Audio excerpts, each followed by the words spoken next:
دینی ہو یا دنیاوی، اس کا ہر دور میں اہمیت رہی ہے۔ انسان فقیر ہو یا غریب یا مالدار، اس سے علم کی ضرورت پڑتی ہے، اور انسان علم ہی کی وجہ سے عزت والے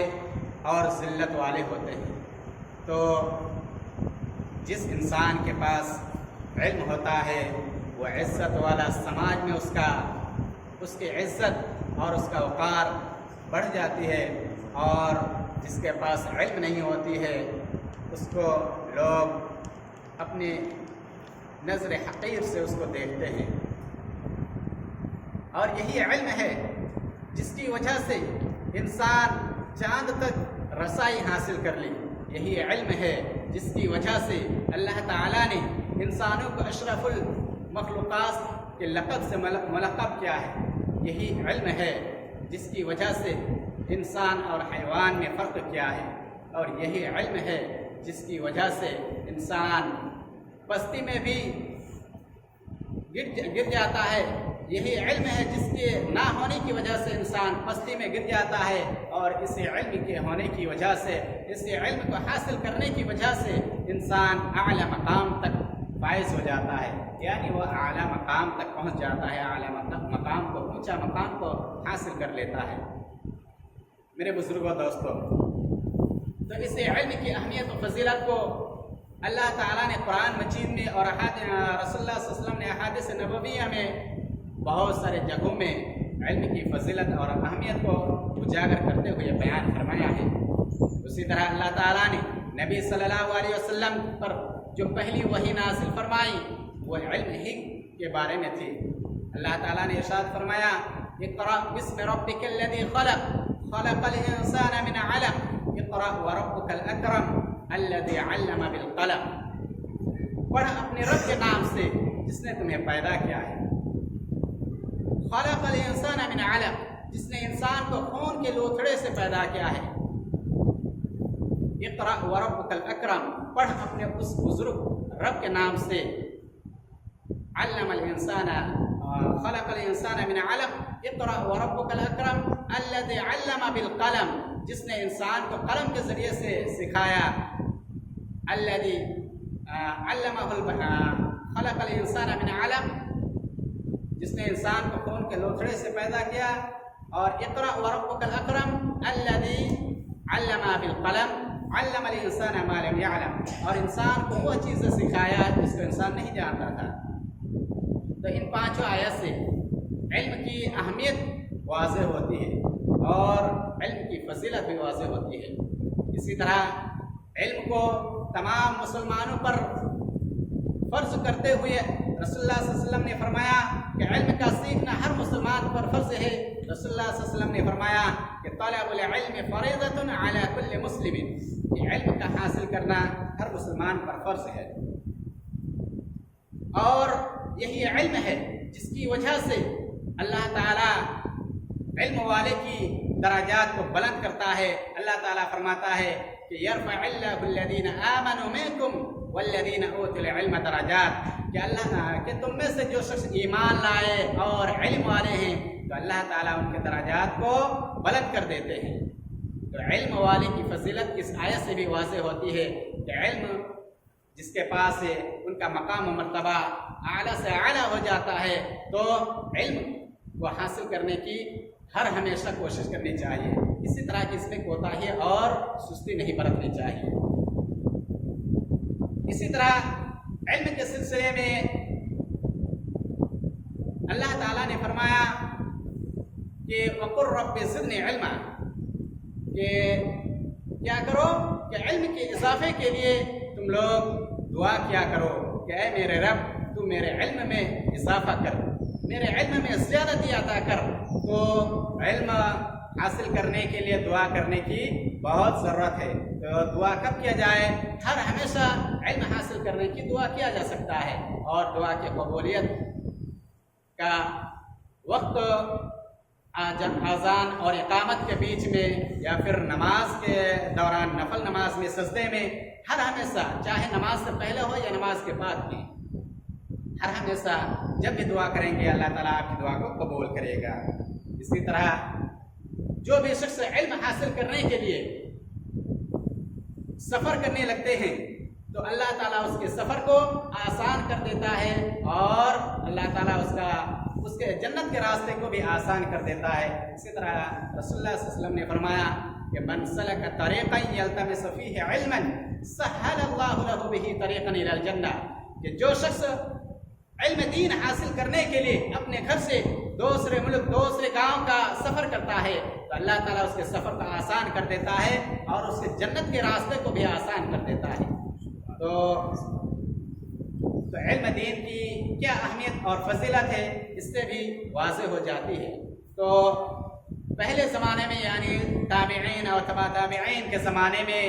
ائمہ کرام بہت دور دراز کا سفر کرتے تھے۔ کوئی تو بغداد سے مصر، مصر سے بغداد، کوفہ سے بصرہ، بصرہ سے کوفہ پیدل سفر کرتے تھے، اور کوئی تو اونٹ اور گھوڑے میں بھی سفر کرتے تھے ایک حدیث حاصل کرنے کے لیے۔ اگر کسی کو پتہ چل جاتا کہ بغداد میں ایک شیخ ہے جس کے پاس ایک حدیث ہے تو وہ مصر سے بغداد کا سفر کرنے لگتے تھے، اور ان کے پاس کھانے پینے کا کچھ سامان نہیں ہوتا تھا، وہی تھوڑا سا ستو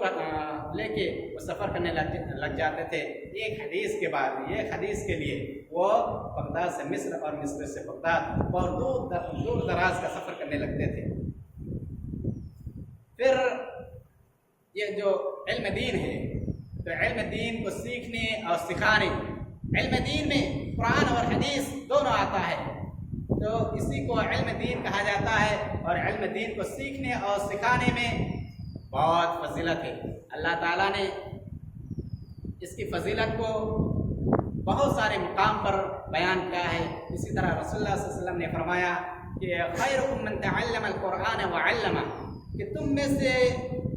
بہتر وہ شخص ہے جو قرآن کو سیکھے اور دوسروں کو سکھائے۔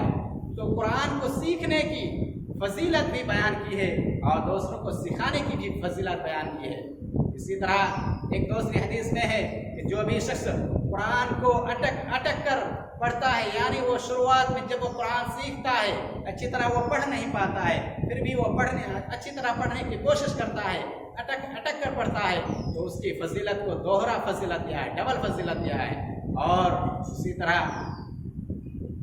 سیکھنے کے بعد جب دوسروں کو سکھاتا ہے تو اس کا پھر ڈبل فائدہ ہوتا ہے، ڈبل نیکی ملتی ہے، اور جب دوسروں کو سکھاتا ہے تو جب وہ مر جاتا ہے تو یہ صدقہ جاریہ کے طور پر اس کو سکھا کے جاتا ہے، اور اس کے بعد والے یعنی اس کے اسٹوڈنٹس، اس کے تلامذہ جب وہ قرآن پڑھتے ہیں تو ان کے ٹیچر کو بھی، ان کے شیخ کو بھی نیکی ملتی جاتی ہے۔ اسی طرح اسی قرآن کے ذریعے یعنی اسی کتاب کے ذریعے یعنی قرآن کے ذریعے اللہ تعالیٰ کسی قوم کو اونچا کر دیتا ہے، کسی قوم کے مقام کو اونچا کر دیتا ہے، اور اسی کے ذریعے اللہ تعالیٰ کسی قوم کو پستی میں یعنی زوال کر دیتا ہے، اس کو مٹی میں ملا دیتا ہے۔ اللہ تعالیٰ نے فرمایا، یعنی یہ حدیث ہے، رسول اللہ صلی اللہ علیہ وسلم نے فرمایا ان اللہ یرفع بهذا الکتاب اقواما ویضع به آخرین، کہ اللہ تعالیٰ اس قرآن کے ذریعے کسی قوم کے درجات کو بلند کر دیتا ہے اور کسی قوم کو پستی میں پست کر دیتا ہے، یعنی اس سے مٹی میں ملا دیتا ہے، اس کے مقام و مرتبہ کو گرا دیتا ہے۔ اسی طرح ایک عالم اور ایک عابد، عالم یعنی علم دین کو سیکھنے والے، اور عابد یعنی عبادت گزار، بہت زیادہ عبادت کرنے والے۔ تو عالم کی فضیلت عبادت گزار یعنی عابد پر بہت زیادہ ہے، عالم کی فضیلت عابد پر بہت زیادہ ہے۔ اس کی فضیلت کو بیان کرتے ہوئے رسول اللہ صلی اللہ علیہ وسلم نے فرمایا کہ ان فضل العالم علی العابد كفضل القمر ليلة البدر على سائر الكواكب وان العلماء ورثة الانبیاء، کہ عالم کی فضیلت عابد پر اسی طرح ہے جس طرح کہ 14ویں رات کے چاند کی فضیلت ہے، یعنی عالم کی فضیلت عابد پر اسی طرح ہے جس طرح کہ 14ویں تاریخ، عربی مہینے کی 14ویں تاریخ کو چاند پوری دنیا میں پھیل جاتا ہے، چاند کی روشنی پورے دنیا میں پھیل جاتی ہے، پورے آسمان میں، اس میں تاروں کی روشنی کم ہو جاتی ہے، یعنی اس میں چاند کی روشنی بڑھ جاتی ہے۔ تو اسی طرح عالم کی فضیلت عابد پر 14ویں رات کے چاند کی فضیلت کی طرح ہے۔ یعنی عالم کی فضیلت عابد سے بھی زیادہ ہے۔ اور فرمایا کہ وَإِنَّ الْعُلَمَاءَ وَرَثَةُ الْأَنْبِيَاءِ، اور یہ جو علماء ہے، عالم دین ہے، یعنی مفتیان کرام، ائمہ کرام، جو علماء ہے یہ انبیاء کے وارث ہے۔ تو انبیاء جس طرح اپنے زمانے میں دین کی اشاعت کر رہے تھے، دین کو پھیلا رہے تھے، اسی طرح وہی دین آج عالم دین حاصل کر کے دوسروں کو سکھاتے ہیں۔ تو یہی اسی نسبت سے علماء کو انبیاء کا وارث کہا گیا ہے۔ اور اس علم سے، اور علم کے بہت سارے قسموں کو بیان کیا ہے، ان میں سے جو بہتر اور سب سے افضل علم ہے وہ علم وہ ہے جس سے اللہ تعالیٰ نے رسول اور نبیوں کو یعنی قرآن حدیث دیا ہے، وہی علم سب سے بہتر اور سب سے افضل علم ہے۔ اسی طرح کسی بھی شخص کو یا کسی بھی مجلس میں کوئی بات کہنے یا کسی چیز پر عمل کرنے سے پہلے اس کے سلسلے میں جانکاری حاصل کرنی ضروری ہے، اس کے بارے میں معلومات حاصل کرنی ضروری ہے۔ اسی لیے امام بخاری نے اپنی کتاب صحیح البخاری کے کتاب الایمان میں یہ باب قائم کیا ہے کہ باب العلم قبل القول والعمل، یعنی کسی بھی بات کو کہنے اور کسی بھی چیز پر عمل کرنے سے پہلے اس کے سلسلے میں اچھی طرح معلومات حاصل کرنی ضروری ہے، تبھی آپ اپنی بات کو دوسروں کے سامنے صحیح سے ادا کر سکتے ہیں، صحیح سے لوگوں کے سامنے پیش کر سکتے ہیں، اور اس پر جب عمل کریں گے تو اس پر کسی طرح کی شک و شبہ نہیں رہے گا۔ تو اس سے پہلے کہ دوسروں کے سامنے کوئی بات پیش کرے تو اس کے بارے سب سے پہلے کیا کریں کہ اچھی طرح معلومات حاصل کریں، اور معلومات کو حاصل کرنے کے لیے کسی طرح کی شرمندگی اپنے اندر محسوس نہیں کرنی چاہیے، کیونکہ العلم بالتعلم، کہ علم سیکھنے سے ہوتا ہے، علم حاصل کرنے سے حاصل ہوتا ہے۔ تو اگر علم کو حاصل کرتے وقت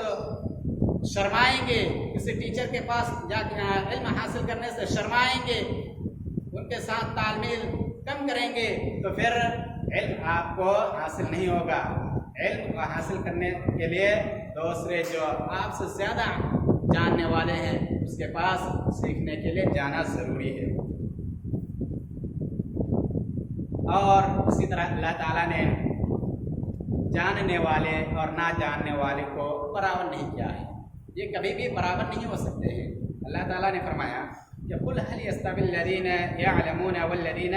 لَا يَعْلَمُونَ إِنَّمَا يَتَذَكَّرُ أُولُو الْأَلْبَابِ، کہ اللہ تعالیٰ نبی صلی اللہ علیہ وسلم کو کہہ رہے ہیں کہ آپ کہہ دیجئے کہ جاننے والے اور نہ جاننے والے کبھی بھی برابر نہیں ہو سکتے ہیں،